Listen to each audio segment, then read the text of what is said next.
One of the greatest benefits of treating these injured guys is the restoration of their family and the integrity of their family, the harmony of their family. When they come back from Iraq and Afghanistan after these brain injuries, many of them are not functional. For the wives, it's like having another child. Their memory is so impaired. One of our veterans' wives has related to us that she has to call him to make sure he got to work, has to call him throughout the day to make sure that he's doing what he's supposed to do, or if he goes out on errands, that he ends up in the right place, doesn't get lost, hasn't left his keys someplace, or has some other type of problem. They're so dysfunctional that they're barely operational in their normal lives.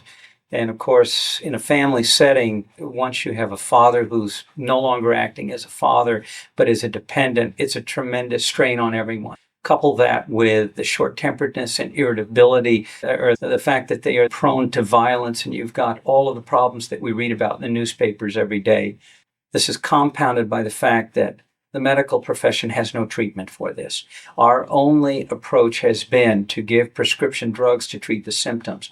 And what we medicate these guys with are powerful psychoactive medications, many of which carry black box label warnings by the FDA that are associated with increased risks of suicide. And what are we seeing? A suicide epidemic in our veterans.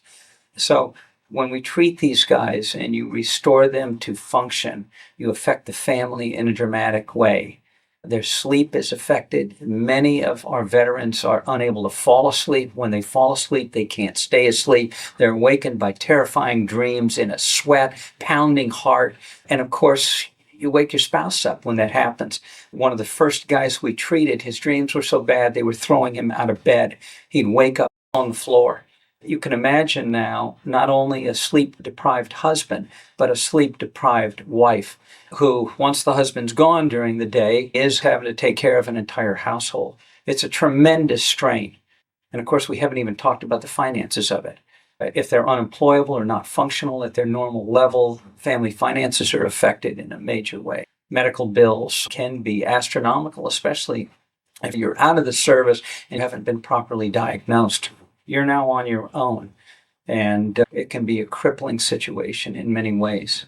One of the beauties of this is that we're finding many of these problems are improved to a degree where they're now workable, and the family can see a change. Many of the families, the situation has become so dysfunctional that it's hard to imagine what things were like in the past when it was normal. Incapacitating headaches, now under control, are gone.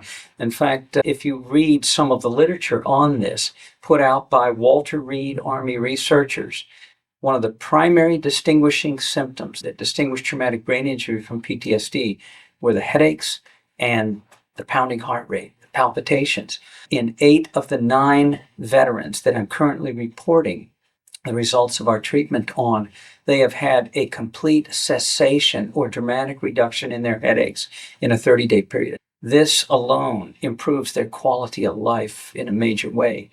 Half of them have been able to discontinue and or significantly decrease their pain medications and or their psychoactive medications.